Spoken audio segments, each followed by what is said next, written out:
Greetings. Today is October the 24th, 2012.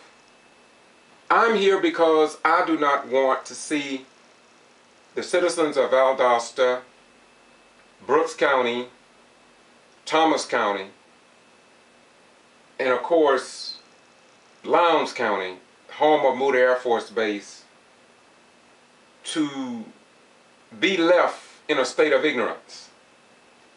I just attended a forum last night, political forum in Thomas County, the city of Thomasville, the place of my birth.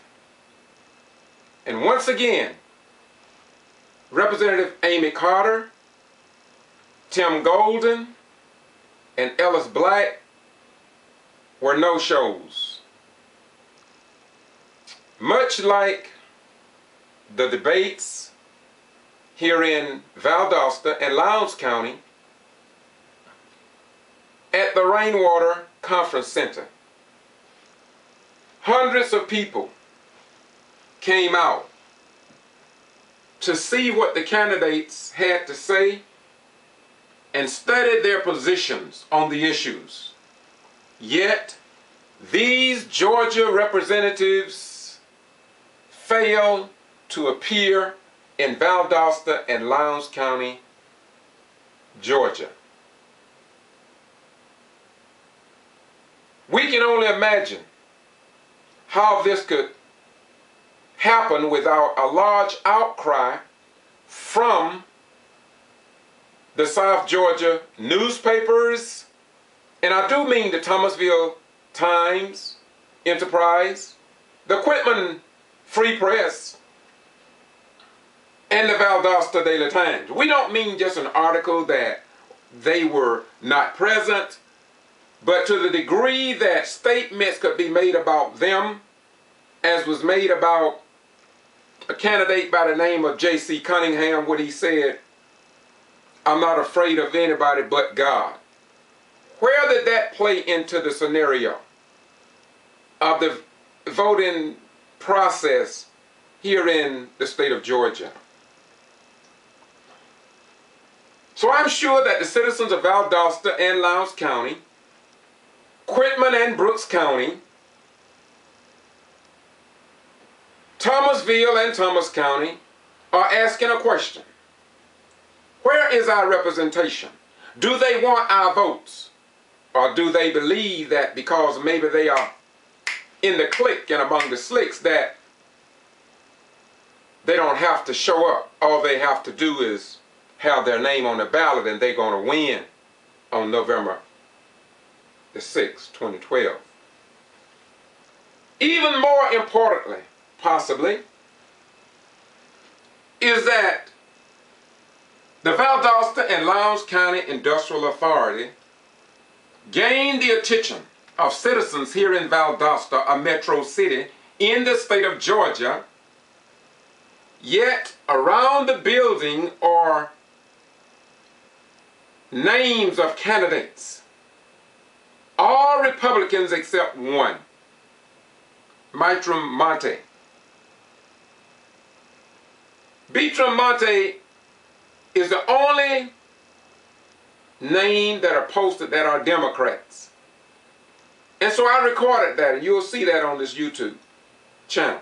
But I received a call from an individual and then an organization asking me to go and record the pictures that are placed outside of a school of some sort on the west end of the Industrial Authority building, as well as the Industrial Authority itself. Some people in the community do not feel that the Industrial Authority, nor the school in back of the Industrial Authority, should be involved in politics, especially if it's one party over another one. In short form, the school west of the Industrial Authority should not participate, some believe, in terms of Republicans over Democrats or Libertarians over the Green Party. Be that as it may, We won't read about any of this in any of our local newspapers, I'm sure, nor will we see it on any of our television stations, nor will we hear anything about it on radio stations. Moreover, as a member and former president of the local Valdosta and Lowndes County branch of the NAACP, as a concerned community activist, as a concerned and retired military veteran, after serving 2 years of duty out at Moody Air Force Base when it was Tactical Air Command, and just as an ordinary tax-paying citizen, both black and white, enlisted and commissioned personnel at Moody have lent their voices with their disagreement with the 23rd Vice Wing Commander and Wing Commander at Moody Air Force Base and Personal Affairs Officer, a lieutenant that I've talked with several times. I was given a tour around the base concerning no picture of the President and Commander-in-Chief of our airmen in the 23rd Combat Rescue Wing here at Moody Air Force Base. I've journeyed out there many times. Over 3 years ago, I was asked by the local NAACP, that's the National Association for the Advancement of Colored People, to go out to Moody Air Force Base and ask why was there no picture of President Barack Hussein Obama on the first floor, listen, on the first floor of the red brick building, which is the 23rd Wing Headquarters building. Over the years, I have gone to the first floor and of course to the second floor, and I have repeatedly talked to people in the building, both black, both white, both Democrats, both even the Green Party and the Libertarians. But still, they are amazed why the President's picture is not above Moody Air Force Base, 23rd Combat Wing and Rescue.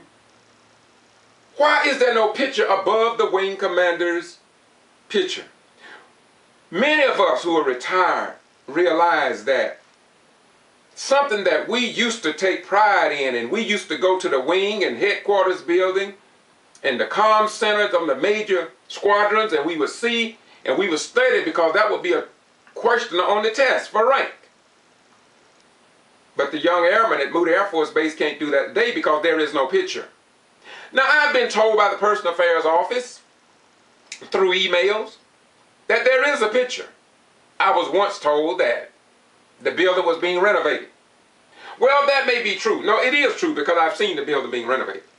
But renovation does not stop the wing commander and the executive commander-in-chief from giving orders to our sons and daughters to go fight in foreign countries and possibly die.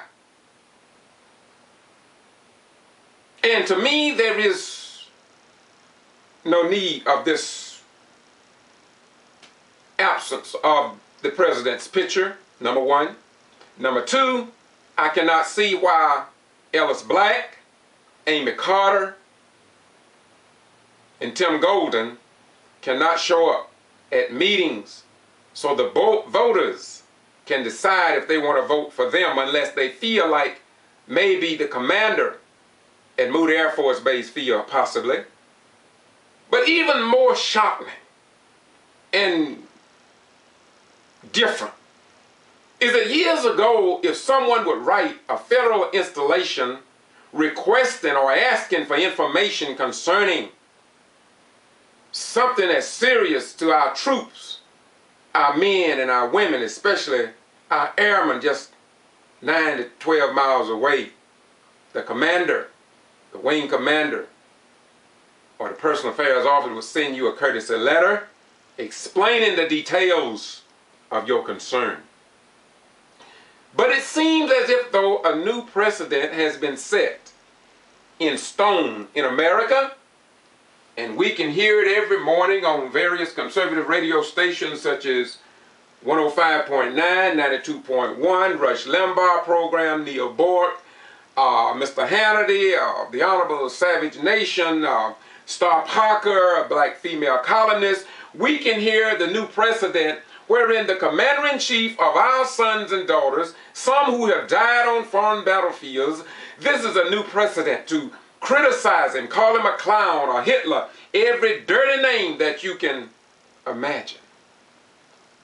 I put 20 years in the United States Armed Forces, served 2 tours at Moody, and I have never seen this in the history of our nation.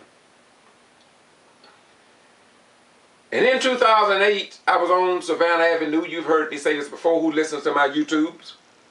A 92-year-old black African-American, highly respected mother in our community said, "George, I'm 92 years old, and I have never seen in the history of America a president, a sitting president, maligned and criticized and damned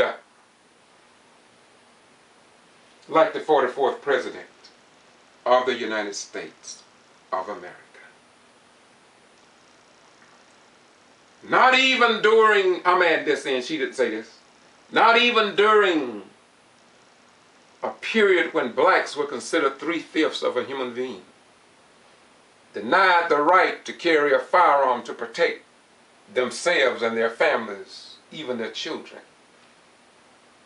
Relegated by governments of the South to 3/5 of a human being.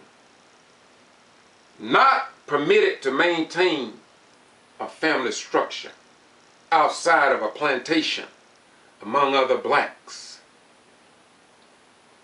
for financial gain of some. No recourse of justice in the courts. Denied the right to get a drink of water at a public water fountain, or to eat in a restaurant, or to cast their vote, to exercise their rights as a citizen of the United States of America.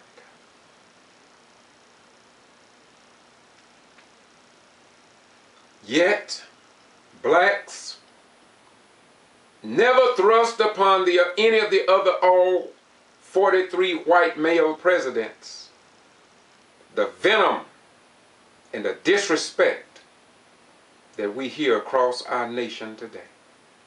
And so in the eyes of communist nations, in the eyes of Great Britain, in the eyes of China and others,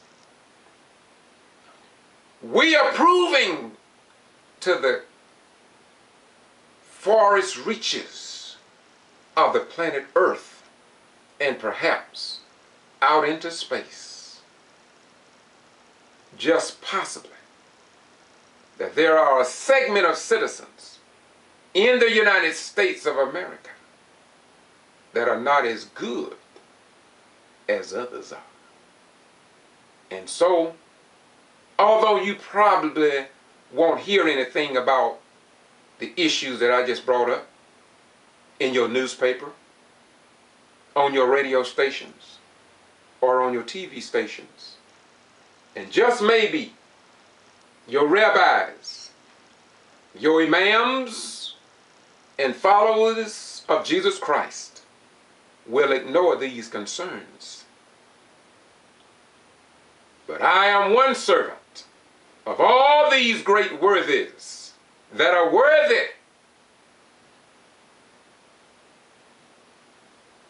to be honored, stand with and among, cannot be silent. In conclusion, if I could put my life on the line in foreign nations for this great republic, then why should I not be willing to stand up and fight for the rights of my mother, my father, my sister, my brother, my neighbors, and in some cases my enemies? One more.